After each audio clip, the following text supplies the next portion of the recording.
Amanda Reiman returns. We first spoke with the Drug Policy Alliance head of marijuana reform and cat enthusiast, Amanda Reiman, in episode 49. Welcome to Cannabis Economy. I'm your host, Seth Adler. Check us out on Twitter, Facebook, Instagram, and our new YouTube channel with the handle Can Economy. That's two N's in the word economy. Amanda returns to share what's happening in cannabis regulations in California. While the tremendous amount of work has been done, there's still more to do to cross the finish line. As a reminder, Amanda's PhD dissertation, Cannabis Care, was the first study focusing on how medical marijuana dispensaries operate as healthcare service providers. Happy to be on Cannabis Radio and the Sexpot Comedy Co-op. Welcome back to Amanda Reiman. And Amanda Reiman. It's Amanda Reiman time again. Hello, Seth. So you went dancing last night? Is what you were 80s dancing? I did go 80s dancing. Yeah. There's a very iconic club in San Francisco called the Cat Club. Uh-huh. I like cats. You have cat pants on. I have cat pants on today. Okay. And this is not, there are cats on your There pants. are literally cats on my pants. Yeah. So the Cat Club is in Soma, the Soma neighborhood, Uh-huh. and they have a different theme night every night of different type of music. So your new wave, your hard rock, your Sure. goth. Well, Thursday nights is 80s night. Right. So for 13 years, I have been going to 80s night. And I was telling you, it's really the closest thing I have to religion. Right. Absolutely. 80s dance night. 80s dance night. It hits the same nerve, if you will. It hits the same nerve. You know, I was saying it brings you back to a time when you are young and innocent, but yet you're also drunk. Right. So it's an amazing juxtaposition. Yeah. There are fantastic people that come there of all ages, all genders, Right. all shapes and sizes, and everyone just loves the 80s. I mean, it's a great equalizer. And it's absolutely, 80s music is the ultimate equalizer. Absolutely. If we were talking about a couple of the songs that hit you, you mentioned Rock Lobster, of course. Rock Lobster is always a good one. B-52s, right? And then I was saying Come On Eileen, Right. you know, Dexy's Midnight Runners. Right. Take On Me, Yeah. And then, of course, Safety Dance by Men Without Hats, which is actually my ringtone. But you have to tell us what that is, because not everybody knows the name of that song. Well, you know, we can dance if we want to. Right. You can leave your friends behind. And if your friends don't dance. I mean, I won't answer my Then they're phone. Like, no it starts friends of ringing, mine. and I, Yeah. wait to the last second because Exactly. I'm so into the song. All right, so that's what you do in your downtime. That is what I do in my downtime. And I said to you, what's happening with AB 266? And you said, well, no, it's MRSA. Right. So AB 266 is one of three bills that became the Medical Marijuana Regulation and Safety Act. California's 2-decade-long journey towards medical marijuana regulation. At least, which, well, I mean, it literally was. We passed Prop 215 in 1996. Right. And then for the next 20 years, we tried to establish state-level regulations unsuccessfully. But with legalization right around the corner, I feel like the legislature felt it was in their best interest to establish something, at least have a hand in what the future regulation of marijuana in California would look like. Right. So put a rudder in the water. If exactly. You will. So Yeah. people came to the table. Yeah. So, you know, when we look at the past 20 years, there were really two groups that prevented regulations from happening. And that was the League of Cities and law enforcement. Sure. So for 20 years, they would oppose any regulation attempt saying that it was medical marijuana is a sham. I mean, that was their basic premise. They wanted the ability to ban it from cities, and so that was a point of contention over 20 years. You know, with legalization around the corner, you finally saw the League of Cities and law enforcement come to the table, say we're ready to negotiate, and the result was MRSA, which was signed into law last year and is now being regulated by the Bureau of Medical Marijuana Regulation, or BUMMR. So the ultimate bummer. Well, you know what? Yes and no. Yes and no. I mean, are there issues with MRSA that are going to have to be worked out in the courts and in local jurisdictions over the next several years? Of course, but it took 20 years to get here, so Right. I don't think anything's going to be a magic bullet. Right. But on the other hand, we saw what happened in states like Washington that did not have robust medical marijuana programs prior to legalization, and you really saw the medical use get usurped by the adult market. And so patients, even though overall people are happy with legalization there is some question about the stickiness that patients were involved in trying to maintain their ability to get what they need. And so there are tons of issues still. Right, there. of course, Yeah. and there will be. Yeah. I mean, there will be. This is something that's going to evolve over decades and decades and decades. Right. You know, this is a first step to changing a very long-standing, decades-old prohibitionist structure. Right. And the first step is getting it legal, right? Because all of these other little things we want to do, like get insurance to cover it and be able to have bars that serve marijuana and all these like little things we want, Yes. will not happen as long as it's illegal. So it's like, get it legal, Right. but give us enough wiggle room to amend what we've passed so that it can continue to evolve as we learn more. So where are we with MRSA as we speak right now, where it's the beginning of March of 2016? Well, what we've seen is a rash of bans on medical marijuana activity across California. So one of the issues with MRSA from the get-go was that there was this arbitrary March 17th deadline by which localities had to figure out their medical marijuana regulations. Right. So we had places that had basically stuck their head in the sand for 20 years that were now told they had like 3 months to figure it all out. So what they did is they banned it. I understand that. You know, they hadn't dealt with it in 20 years. They certainly weren't going to deal with it over 3 months. Yeah. So they just said, you know what, let's just ban this activity and then maybe later we'll change our minds. So that's going on in California right now. Some people are freaking out about it because they are also banning personal cultivation. So we have these swaths of land now through California where patients don't have the ability to grow their own. And we'll talk, when we talk about the adult use initiative, that fixes it in a way because it doesn't allow localities to ban that activity. Right. So the Bummer just brought on their marijuana czar, I guess you could say. I hear really great things about her. She has an alcohol background. But I hear that she's taking this very seriously. Right. Of course, I'm happy it's a woman. Right. So I'm really looking forward to working with her. And MRSA gives medical marijuana regulations to 3 agencies in California. Cultivation is regulated by Food and Ag and is deemed an agricultural product, Good. which I think is hugely Yeah. important. Great. It allows, in addition to a whole host of other things, it allows territories to designate themselves as growing appellations. So similarly to how you can't call something port unless it's from Portugal or champagne unless it comes from the Champagne region of France, you're not going to be able to grow it in Fresno and stamp Humboldt grown on it and sell it, It's not. which I think is fantastic Absolutely. for the small farmers up there. And then the regulation of the manufacturing and the testing is done by the Department of Public Health. All the cannabis has to be tested by an independent third-party lab that has no financial interest in any other type of business, which I think is important. Yep. And then distribution is regulated by the Department of Consumer Affairs. There's a little bit of wackiness in the distribution, right? Explain what's going on there. Right. So, there are 17 license types, include, for cultivation of all different kinds, light industrial, manufacturing, distribution, but there's a requirement of a distributor. So if I grow my own cannabis and I want to sell it, I have to do that through a distributor. And this is very similar to the alcohol industry, right? So we have these dram shop laws, right? Where it's like, you can't be the person that grows the hops and then makes it into the beer and then sells it in your store, right? There are exceptions for small wineries and craft breweries, right? There are these carve-outs. And we have similar carve-outs in the adult use initiative for small farmers. So I think that that's one huge issue for people because they don't want to have to go through that step. I mean, it's an extra step. It's so that's something that is not in the adult use initiative. So if you have a adult use store or adult use operation under what we're proposing, you would not need to utilize a distributor. You would only need to do that if you were a strictly medical operation having a license under MRSA. Perfect. Okay. Well, not perfect, but now we understand. It's something, exactly. It's there. So how do you feel about where we are with MRSA? I'm happy we have it, honestly. I mean, for 20 years. Yeah. I mean, I've been in Oakland for 13 of those years. And it was tough. I mean, even cities like Oakland that were really on the forefront of regulation and regulated dispensaries had made attempts to regulate cultivation and were stymied by the federal government because there was no state system. Yeah.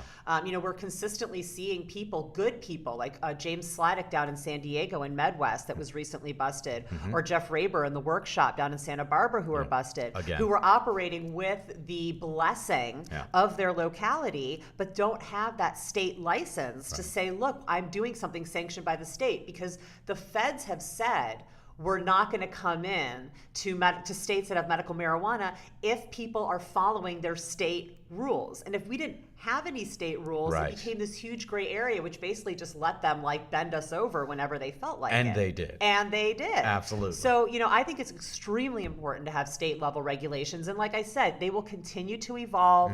Once these cities see the money that the neighboring cities are making from this product and that they aren't having issues with crime and youth use, these bans will be overturned. After a prohibition of alcohol, we had a lot of states that were dry. I think Ethan made the point yesterday that Tennessee was dry till like the 50s or something like that. So we will see an evolution, but they'll recognize that they're being a little bit short-sighted. And that does speak to the one step forward with MRSA, two steps back with the bans and closures and things like, Well, yeah, but it's still within a framework. Indeed. I mean, see, that's the thing, is that like, I think, yes, it's a step back when you have a city that has banned activity, but we are not seeing cities that previously were super friendly to medical marijuana and had a bunch of dispensaries rolling it back. Right? It's that's cities not that, happening. Right, that's not happening. What we're seeing is cities that maybe had dispensaries but never regulated cultivation or even wanted to, banning that activity. We're seeing cities that hate all medical marijuana and have shut dispensaries down left and right over the past 20 years,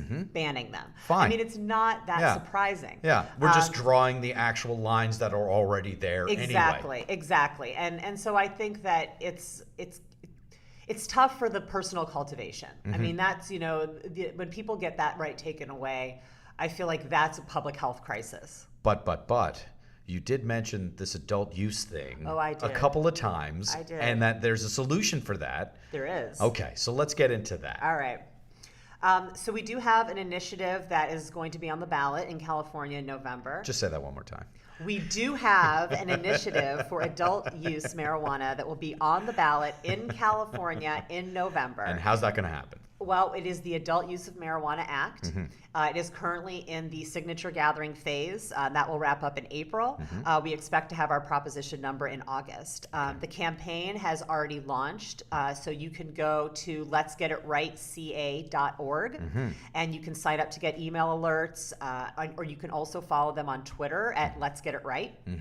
And can you donate there as well? Yes, you can donate on the website. You can sign up to volunteer. You can find out when things are going on in your area. I mean, this is just beginning. And believe me, there is a role for every single Californian in this campaign, because it is going to take every single Californian in order to get this done. This isn't a done deal. We do have a lot of support for marijuana legalization, but there are a lot of folks like our friend Dr. Evans yesterday who really feel that this is going to kill, children and be a public health crisis. And so I think that, we're going to need folks who believe in this issue to get out and advocate for it. Well, and, he also doesn't necessarily quote actual real statistics. So he quotes statistics that the prohibitionists feed us again and again and again and again. Tell us who this is again. Just give us the background. Okay, well, So we had a debate yesterday between Ethan Nadelman, the executive director of Drug Policy Alliance, and David Evans, who's with Drug Free Schools. And it was interesting because Ethan kept saying that it's been so long since the debate has been whether marijuana should be legal. I mean, even our usual suspect opponents like Kevin Sabet are now talking about how can we make least harm out of legalization. But we have someone who has a former drug issue, someone whose parents apparently also had drug issues, someone who everyone he talks to on a plane apparently has a drug issue, and uses that emotion to drive his philosophy and Right. his ideology. Right. And it's very difficult to present facts to these people because all they're looking for is confirmation bias. They're just looking for facts that are going to confirm what they feel, right? Rather than using the facts to help them decide what to feel. Right. And before the debate, Ethan introduced me to him, and he said, And I was standing there, which was great. "Oh yeah, yeah, it's right, it's right." Did you hear what he asked me? Yeah. Yeah. So Ethan introduced me to him, and he's like, "Oh, this is Amanda Reiman, our in-house marijuana expert," which is my official job title apparently. And she's the one who's really up on the literature and really understands it. And he just looked at me and he said, "Do you smoke pot?" Yeah, do you smoke pot? Exactly. And I said, "Yes, I do." Yes, I and do. he said, "Even though you've read the literature?" And of course, my boss is right there, so I didn't want to be snarky. I Right. wanted to be polite, but in my head, I was thinking, I smoke pot because I've read the literature. Exactly. Right? I mean, anybody who's really read the science, and not just these national household surveys on drug use or monitoring the future, but the real science that's happening in Israel and elsewhere, Yeah. where they're taking a deep dive into the endocannabinoid system, and when they're looking at clinical trials of people with opiates and cannabis, the literature is very robust. Yeah. But he won't even go there. No. Because It was literally the first thing he asked you, by the way. That was the first Yeah. words out of his mouth. Yeah, I think it's because I was wearing a tie-dye. Maybe. Or maybe it's because I'm a woman. I don't think that know. he was just, if I kind of try to know people, I feel like he wanted to be difficult immediately. Oh, of course. Yeah. Oh, that was obvious. Yeah. That was obvious. Right. But that's okay. I eat difficult for breakfast. I eat difficult for breakfast. That is a quote.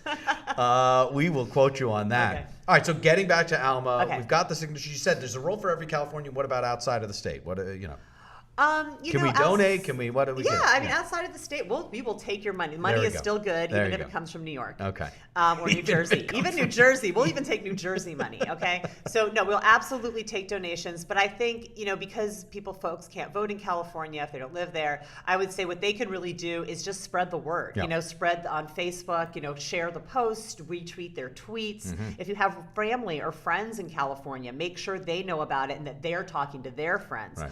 I mean, I will say again, and I think Mr. Evans illustrated this yesterday, the number one thing that makes people feel something and change their minds about an issue is a personal story There you or go. a personal experience. Even if it's not factual, even if that's anecdotal, that's what changes people's minds. Right. So, if you live in Pennsylvania and your grandma lives in a retirement community in San Diego, have a conversation with her Yeah. about marijuana legalization and tell her to tell her friends about it as well. There you go. And there's a lot of information on the website of the campaign, but also on the DPA website, Mm-hmm. which is drugpolicy.org, about marijuana that people can download and share. So, just really make sure that it's the factual stuff that's getting out there, Mm-hmm. because there's going to be a lot of misinformation spread around about this by law enforcement and opposition. And so we really have to make sure that the truth maintains visibility. Of course. So let's unpack Alma, starting with, home grows, just so we can, Right. So Alma does not allow localities to ban a personal cultivation of up to 6 plants, either indoors or in an enclosed location, so like a greenhouse or Good. a shed. Okay.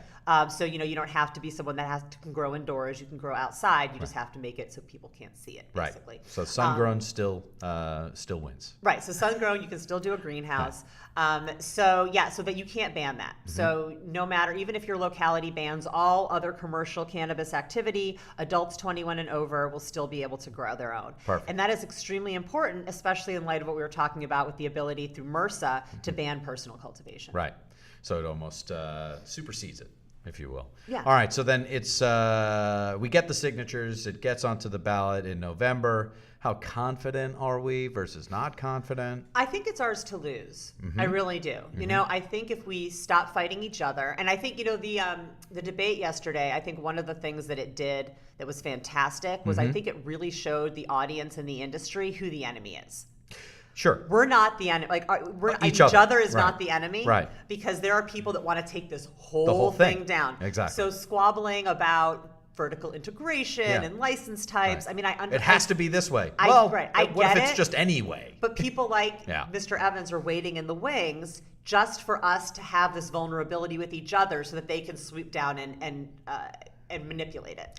Which, I mean, as far as legislation, as far as California, we have come a long way since Prop 19 as far as infighting. No?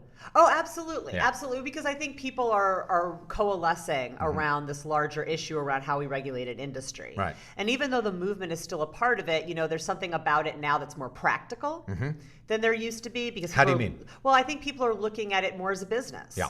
Right? So it's thinking about, legalization is something that we need in order to further our business plan. And so there's not as much emotion attached to that, except for the desire to succeed. Yeah. Versus, I don't like this legalization initiative because I feel like it's not real legalization. Like that's starting to fade away because people that are coming into the industry now, we have to educate them about what the activism is about. That's not where they're coming from. And it doesn't mean they can't be educated and can't be a part of it. And I have a lot of faith, actually, that the players in the cannabis industry can elevate it as the industry that actually actively engages in community reinvestment and social capital. I do believe that. Totally. But I don't think that's why people are getting involved the way they used to be. No, yeah. However, we've spoken with many business people and many business leaders who are activists now, having been in the space. And that's fantastic. And that's what we need to do. I'm Exactly. doing this year-long project for GPA where I'm trying to unpack the issue of corporate social responsibility and community reinvestment in the cannabis industry. So I'm doing a series of focus groups in the Bay Area, in Portland, and in Denver. I'm doing a survey of several hundred community-based nonprofits who are in active marijuana markets to basically develop a blueprint or a strategy for how we connect these two so we can ensure that cannabis business actually enhances communities. And one of the claims that was made by Mr. Evans yesterday was that this is going to be like tobacco and alcohol that are preying upon vulnerable communities by oversaturation. And I turned to the woman next to me and I said, but what about all the jobs? Yeah. I mean, when you bring a cannabis farm or manufacturing plant into a community, you're not selling cannabis out of there. There isn't cannabis going into that community. There's jobs coming into that community. Just jobs, right. Absolutely. And in the city of Oakland, we're looking at requiring a 50% higher local hire rule for our cannabis businesses, where 50% of your workforce will have to come from Oakland. Right. And I think other cities should think about doing this. I think we need to look at where people are at and what they need before we start looking elsewhere. Explain that little piece that you just meant. We need to we need to understand look where at people who's are in our at. communities. Right. So we need to look around and see who's in our community that we're going into and Yeah. what they need. Do they need jobs? Yeah. Do they need education? Right. Before we start thinking about, we're going to grow this huge business and just use this community as a jumping off point. Because it's zoned for that. Right, because it's zoned for that. Because let me tell you, the places that cannabis businesses are going to be allowed Yeah. are going to be the places that are traditionally marginalized and neglected when it comes to other enterprises. Yeah. So they have a responsibility. They're like stewards into those communities, and they have a responsibility. How do you think all that's going? Because I see you interacting with all sorts of business people now, right? Yeah. That's me. I'm totally business. But for real, I mean, No, it's going yeah. really well. I mean, Yeah. people, I've been kind of going around and taking this show on the road and giving this talk about giving back and what it means. And I'm doing a 2.5-hour workshop on it at the NCIA conference this summer in Oakland. Excellent. And people are very receptive, but the feedback I usually get is, we just don't have the time or the manpower to figure that out. Like, Right. we don't know we don't even know who to call. Like, who do you start What to would we call to do? figure out how to partner with a women's shelter? Like, we're a Right. cannabis business. We're so stigmatized. And so I want to make that easier. Mm-hmm. And I want to tell them, these are the types of organizations you should be approaching, because we've done this research and we see that organizations that don't take federal money and have between 25 and 50 employees and serve this population Right. are much more likely to work with cannabis businesses. Right. And so we need to make that easier. The desire's there. It's just that it's difficult to find the manpower and the time, given everything else people have to contend with in this industry. Well, sure. That's the whole point, is that Right. it's harder than any industry. It takes more time than any industry. It's more expensive now, definitely, Yeah. than any other industry. Right. And there's a fallacy that everyone's making a shit ton of money. No. And that's not true. I mean, taxes are unbelievably high. There is so much that has to be done because it's illicit that costs so much more than it would otherwise, in terms of risk and, how you're paying for that risk, basically. So yeah, it's not the cash cow that a lot of people think it is. No. Not yet. No, not yet, definitely. As far as California and then the U.S. is concerned, let's do the baseball analogy of innings. So where do we think we are, understanding that we've been working on this for 20 years? We've got, medical. Now we've got adult use on the way to the ballot. What inning do you think we're in as far as California is concerned? What's winning? When's the game over? When it's legal? Yeah. Okay. I would say when the debate is over, when Mr. Evans has nothing else to say. Oh, well, I have no idea. I mean, there's no way to predict how long an ideologue will hold on to their opinion. As far as facts are concerned. So we have facts now. It's going to be legal. In other words, it doesn't end on Election Day when, No. Well, I mean, are you talking California specifically? California specifically Right. first, yeah. Right. So, well, I mean, in terms of just how close are we to legalization, Yeah. or the point of legalization, I would say we're in the top of the ninth. Right. But in terms of how long is it going to be until we have the facts and data that we need to show Mr. Evans that it doesn't make young people use a ton of marijuana, that people aren't crashing their cars and quitting their jobs, becoming sloths? This is what I'm asking the researcher, Amanda Reiman. I would say we're in the top of the fifth. Okay, well, that's better than earlier in the game. I right? mean, because if we legalize, I mean, it's a good 5 years before we get ideas about patterns, Right. and a good 10 years if we know whether those patterns are reliable and valid. Good. Okay. 5-10 years, that's digestible. After legalization, Right. 5-10 years post legalization. How about that? That's Yeah. digestible. All right. So if it's 2016, so then it's going to be quite a while here in the U.S. It is. Well, but we have Colorado. So, Colorado and Washington went in 2012. Of course. So I think by 2017 in those states, we'll have some ideas of what patterns we're seeing. And then by 2022, we will have an idea of whether those patterns are reliable and valid. The others fall as far as DOMA. won't- All of a sudden, yeah. everything was legal. You So won't need all that to come in before these other states go. Okay. I mean, the thing is that this is like post-legalization data specifically, but we do have a whole host of states that have had medical marijuana for forever. decades. 20 right. Right. So we do have good evidence Yeah. about things like youth use and things related to medical cannabis.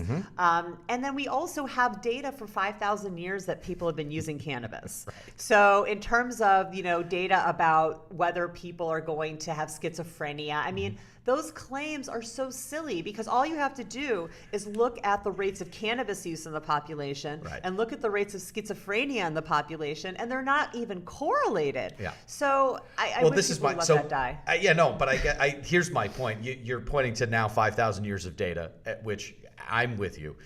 What I'm saying is, when do you think we pass that inflection point of, in other words, we in this industry talk about prohibition as though it's ridiculous, whereas most folks in the U.S., if you take when do you think we pass that inflection point? Oh, I think we've already passed that. That's already done. Public support for marijuana legalization is above 50%. Right. If the question is when are we going to reach a point where everyone in society realizes that prohibition was silly? Never. Because there's still right. people who think alcohol prohibition is a good idea. Right. Which, of course, it wasn't. Right. That did not work out. No, it did not work out. All right, so then fair enough. I think we're kind of parsing our words to figure out what we mean. And what we mean is we're in good shape. We are in good shape, and I think California is going to be a great model because we did some things in ALMA that go further than any other state in terms of criminal penalty reductions, the ability of people to get out of jail if what they are in there for is no longer a jailable offense, expungement opportunities, the ability of people with drug felonies to obtain licenses to own marijuana businesses, is something that isn't allowed in any other state. We've also siphoned off some of the revenue to go to community reinvestment grants targeted at communities that have been hardest hit by the war on drugs, as well as environmental restoration. I mentioned the vertical integration piece. So there is a micro business license. So if you're cultivating under 10,000 square feet, you are allowed to vertically integrate and do all activities without getting separate licenses. So that's kind of like the small winery model where it's like you want to grow and you want to make an edible on site and you want people to be able to come taste. Right. There's also a nursery license. So if you want to just cultivate plants but not sell them to the public, but sell them to farmers, you can do that. Right. So, it really is works in harmony with MRSA. Totally. But it improves upon it. It doesn't require the distributor and, as I mentioned, the personal cultivation. It does sound kind of perfect. Obviously, you've been, doing your homework. Well, nothing's perfect. Right. Nothing's perfect. No, but it sounds pretty great, is my point. You know what? You're taking a lot of things into account. It is pretty great, Yeah. and I think when you see what we have now, right? I mean, the comparison is really what we're proposing versus what we have today. Right. It's pretty damn good. That's what, yeah. Okay. All right. So how long did that take to put together, Alma? A long time. Yeah. I mean, it wasn't just this drafting process. I mean, this is something that at DPA, and especially my colleague Tamar Todd, who's like the drafting goddess of the world. I mean, she's literally had her hand in more marijuana regulation than anybody else in the world, I would say. We have been putting these thoughts together, for years. Right after, Colorado, Washington, Oregon, seeing what worked there, what didn't, trying to improve upon things each time. Yeah. So when it came time for Alma, and we were approached by the campaign and brought into the drafting process, we pretty much knew what we wanted, and we knew what we thought would work, and then it was a matter of negotiation. And, not just negotiation with us in the campaign, but with other players like the NAACP and the activists. But I think in the end, given all the negotiating that went on, I think we have something that almost everyone feels they can stand behind. Well, and if you just look at the regulations from Washington, which went earlier than Oregon, and then now what we're talking about with Alma, there's improvements along that dotted line. Oh, absolutely, absolutely. Yeah. So in Alma, we license on-site consumption, which has been a huge problem in Colorado. So that you don't have to pass and then go back and do consumption? Exactly, right? So we have that in there already. Right. So, we think looking at Colorado and the issues they've had with tourism and people not being able to consume and moving to edibles, which is not a good idea for a lot of tourists, having that was really important in California. But if we had gone first, I don't think we would have convinced the public why it was so important. I think we needed to have Colorado as an example to show the public why we need on-site consumption. Yeah. So that you're right. It kept building upon itself, and now we feel like we have something that we could hopefully replicate in other states. Yeah. What would be next? I don't mean to get ahead of ourselves, but I know you're California, but what would be a next focus? Well, we have to see what happens this November, right? So Maine, there's a question of whether they're going to qualify. The early news was that they didn't get enough signatures, but there was some kind of funny business that's being investigated on that end. But if they don't qualify, we'll probably run the states again that got close but no cigar, similar to California with Prop 19. Sure. So who's in jeopoly? So Maine? We have Maine, and then, the other states that are going for it are Massachusetts, Nevada, Arizona, possibly states like Michigan and Missouri. Florida's going for medical. Right. So I think Ohio. How do you feel about Florida medical? That 65% needed is a pain. Of the vote. But 65% of the vote needed is a pain. But I do think they'll do it this time. Okay. And then you said Ohio. So we had an interesting foray earlier this year or last year. So they are coming back, but not with that and with medical. Okay. So we'll see who wins in 2016 and where we need to go back and do more and who's ready. We have also the legislature. So Vermont is very close to legalizing marijuana through the legislature. Yeah. Rhode Island is considering it as well. Yeah.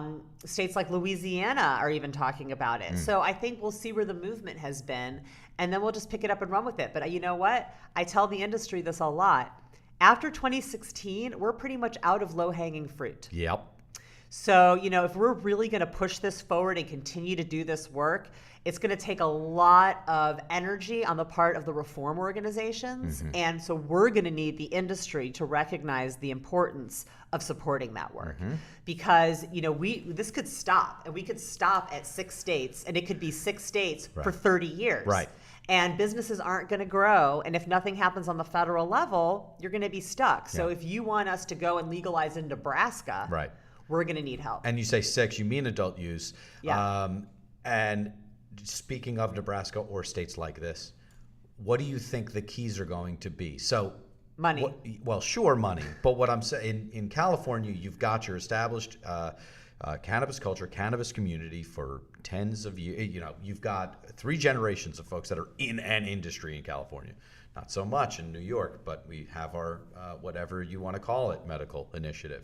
When we start to talk about states that aren't even medical, what are some of the key, obviously medical first, but what are some of the keys of working with just eyes and ears that are really firmly shut? Well, it's really 2 issues. Yeah. It's money. Mm-hmm. So we have a lot of states that are really strapped for cash, especially agricultural states. Mm-hmm. So the opportunity to grow even Nebraska hemp. Specifically. Right. So the opportunity to even grow hemp, I think, would be really accepted by some of the more conservative places. And then the other is the issue of mass incarceration. Mm-hmm. And, it's harder sometimes to get to some of those wider places that don't necessarily see the impact of mass incarceration, except that they have poor people. Sure. And, poor people in rural areas are definitely impacted by that. Mm-hmm. So I think, looking at economic issues, looking at mass incarceration, and then another issue that's kind of coming onto the scene is the opioid crisis. Mm-hmm. So we had Senator Elizabeth Warren, write a memo to the CDC suggesting that perhaps we look at medical cannabis as an outside-the-box issue around opiate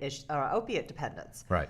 So I think a lot of this is hitting these middle America rural areas where people are getting large amounts of prescription drugs and are getting dependent. So if this can be touted as something that will help improve the lives of people in those communities, I think we may start to see things change. It's really about reframing marijuana as not as the enemy, right? But as something that can help repair some of the damage that's been done by the drug war, which actually is the enemy, and has resulted in these economic issues, the mass incarceration, and the opioid crisis, because forcing people into the pharmaceutical drug market. I mean, the United States, we consume 99% of the world's hydrocodone. That's so true. It can't be true? 99%? That's absolutely true. I heard it from someone from the LA County Department of Public Health. She did a presentation. 99%. 99%. Wow. We love opiates. Yeah, what do you do with that? It's soma. What do you do? The 99% is ridiculous. It's not. It's discriminately. I mean, it's approved for kids 11 and over, so it's used very indiscriminately. Do you think that medical marijuana can fix that? Of course, you think that medical marijuana can fix that. Do you think that it can fix it? Taking Senator Warren's note further, do you think that that's anywhere on our horizon in any real way? Well, I want to be clear. I don't think it can fix it. Sorry. Yeah, I think it can help. Yeah, I definitely think it can help. And I do think it's on the horizon. Yeah. I absolutely do. Good. I mean, it's pushing. We kind of have this perfect storm of an issue that's starting to affect white people, so that we care. And it's an issue where people are already using cannabis as a substitute for opiates, and we have good research on it. I don't know what Dr. Evans was saying yesterday about it makes it worse. No, there have been really good randomized clinical trials on cannabis as a substitute for opiates. And what Ethan said yesterday was absolutely true, that what they find is that people are able to use less opiates, and they're able to space their doses further apart. Right. And that reduces the likelihood of dependence, and it also reduces the likelihood of fatal overdose. Yeah. So it's already being used. It's already being researched. Israel is on this completely. Yeah. So I do think it's on the horizon. But we spoke to Saul Kay in Israel, who's running his conference. He's got his big thing. Dr. Shalom is going to be there. He mentioned what the policy is in Israel, which is if I am a doctor and I want to prescribe cannabis as medicine, I first must prescribe pharmaceutical drugs to you twice before I can prescribe cannabis. What? Well, cannabis is still looked at as a last resort. Yeah. I mean, when we look at how it was legalized for medical purposes in California in the first place, it was hey, these AIDS patients are dying. Yeah. You may as well give them some pot. Qualifying conditions are you are dying. Exactly. Yeah. Exactly. And so the idea that someone who was otherwise healthy would use cannabis, or someone who could be helped by a pharmaceutical drug would use cannabis, was unheard of, right? It was have you tried every other pharmaceutical drug? In a lot of states, it's still that way in the U.S., especially with children, right? They'll put kids on tons of pharmaceutical drugs before they'll let them try cannabis. So I think, again, it's about flipping the script about cannabis being the enemy. And it's really, when we talk about cannabis, it's really not talking about harm reduction as much as it's talking about benefit maximization. Benefit maximization. That sounds very corporate, benefit maximization. It's not. It's something that, so Philippe Lucas is a friend of mine who works with Tilray. It's something that he and I used to talk about because, we did research together about cannabis as a substitute for alcohol and other drugs. And it was always in this term of harm reduction. Like, cannabis is less harmful than, and therefore you should use it as a substitute. But when you start looking at the research we now have on the endocannabinoid system, especially endocannabinoid deficiency, and some really interesting research that's happening there with Dr. Ethan Russo, we see that for some folks, cannabis actually is maximizing their health. It isn't a matter of using it and trying to make it hurt you as little as possible. Right. It's about getting the right strain, the right method of ingestion in order to actually maximize all the great benefits that this plant has to offer. Yeah, epilepsy, PTSD specifically, great case studies there. Absolutely. Without question. So, Charlotte Figge yourself, right? Right, right. So I think that that's what it's about, right? It's about how do we use it to the best of its ability. Okay. So this just it feels very positive, Amanda. I'm right? a positive person. You really are. The cat pants, though, are slightly ridiculous. I mean, you know that, right? No, are you They kidding are actual cats. It's like real pictures of cats. They're real pictures of cats. Yeah. Well, I am a used cat salesman at the Cat Cafe. Okay. In Oakland, All Cat right. Town. A used cat salesman. Yes, it's the North America's first cat cafe. Okay. And it's also an adoption center. Okay. And so I'm adoption counselor. What can I expect walking into the cat cafe? Well, there's a little cafe part in front where you can get your coffee and your little locally made pastries and things. Good. And then there's the cat zone. So then you go through double doors and then you're in this huge room. And I have to tell you, you have to come visit. It's amazing. Everyone should go online and look at the Cat Town in Oakland. Wait, the Cat Town or the Cat Cafe? Let's get the branding right. Okay, Cat Town. It is a cat cafe, but it's called Cat Town. I see. So Cat Town, Oakland. And inside they have all these replicas of Oakland buildings, like the Federal Building and City Hall, but for cats. So there's like shelving in the back where they can sleep. But the best part, Seth, is that because it's Oakland, they have a catnip dispensary. Oh. Yes, they have a catnip dispensary. I see. That's where we send the cats when they need to chill out. We make them go to the And catnip are there dispensary. various choices as far as catnip is concerned? No, they don't get a lot of choices. Okay. It's like, it's like 1998 in California all Got over it. again. Got it. It's not necessarily sun-grown. And, No, they don't even get to choose that. No. But it's quite a lovely, and it's a nonprofit that does cat adoptions. So okay. folks And then should how check it many out. cats are we up to on the home front, I guess? I have 3. Okay. I'm a 3-cat household forever. Okay. That's the ideal kind of number. Not too many, not too few. Right. I've had 3 cats for a very long time. I just replace them. I see. When one doesn't there anymore. I gotcha. I don't think we talked about this last time. What kind of cats do you have?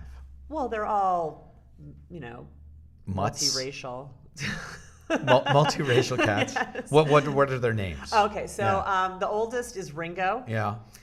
So I do like to name my cats Ringo after... was also the oldest Beatle. I know. I like to name my cats after 1960s culture icons. Okay. So the oldest is Ringo, and he is 9, and he's gigantic. He's like 15 pounds, and he's all muscle. But he's very sensitive. Works out. And then they're the girls, and they're both 2. We've got Grace Slick. Okay. From Jefferson Airplane. Is Calico, and she is very needy. Like, this cat is just like around me all the time. Now, I find it surprising that Grace Slick would be Calico. Shouldn't she be jet black? I don't have any black cats at the moment. But you get my point. I do. Yeah. I do. But no, it's Grace Slick. Gracie for short. Sure. And then the other 2-year-old is a little brown and gray and black tabby named Tallulah, after Tallulah Bankhead. Okay. But I call her Lulu. Okay, that makes sense. All right, good. And everybody's doing well. Oh, they're fantastic. They are wonderful. Did I ask you? You're not going to remember. What I think we did was, what has most surprised you in cannabis? What has most surprised you in life? I don't know if I asked you about the soundtrack, on the soundtrack of Amanda Reiman's life. Didn't we open this with the soundtrack of my life? No. That was 80s Dance Party. So we respect some of those songs. What I'm saying is, if there is just one song, one track on Amanda Reiman's soundtrack of her life, what would that be? This, by the way, is the final question, Amanda. Oh my God, that's so hard because I love music. I understand. And there's so many songs. There's one that whizzed by, right? That would be definitely on there. Oh, well, there's a lot that would be definitely on the soundtrack. All right. I mean, I love Simon and Garfunkel, Sure. so probably some stuff from. But I couldn't choose just one. You couldn't. No. You could do like, hey, Bridge Over Troubled Water, The Boxer. You could No, do... it'd probably be like something like Punky's Dilemma, like something Oh, kind of obscure. B-side. Yeah. Okay. Yeah, it'd probably be a B-side. All right. And then, from 80s, it would probably be Come On Eileen. Sure. That's probably my favorite one from there. It does start off epic. It's got the slow beat to begin with, and then you get into it. It's and a pretty it's great Dexys song. and Midnight Runners, Yeah. which, they're pretty cool. Right. I like 60s and 70s classic rock. So Boston, Crosby, really? Stills, and Nash. I feel that it's, I feel that is an interesting coupling to put Boston and Crosby, Stills, Nash in the same sentence. Really? I do. I think that's interesting. I think I just had both 8 tracks. I flash back to just like being a kid in the So summer. Boston would be More Than a Feeling, Yeah, something like like More Than that. a Feeling. And then Crosby, Stills, and Nash would be like Marrakesh Southern Express. Cross. Oh, sure. Yeah. It's really good. Helpless. Right. Oh, and then Chicago too. So like Saturday in the Park. Sure. would I probably think be it was on the there. 4th of July, actually. Yes, Yeah. yes. Or 25 or 6 to 4. That's okay. That's okay. Is Hard that- to say I'm sorry is pretty good. Okay. But What's then wrong with I don't 25 or and then 6 I to kind of 4? skipped all the 90s Skip that. and the O's. And I don't even know what music is now. That's fine. I'm pretty much out. But you skipped the 90s. I liked Nirvana and Sure. Sublime. Oh, sure. So I would definitely have some Sublime on So there you for do sure. practice Santeria. I do practice Santeria, Right. but I ain't got no crystal ball. Of course not. Amanda Reiman, thank you so much. My pleasure. And there you have Amanda Reiman. Very much appreciate Amanda's time. Just a great person. Obviously, someone who loves having a good time and doing great work. So, from 80s music to 70s, 60s music to cats to cannabis regulations, you can really talk to Amanda about anything. So appreciate her time.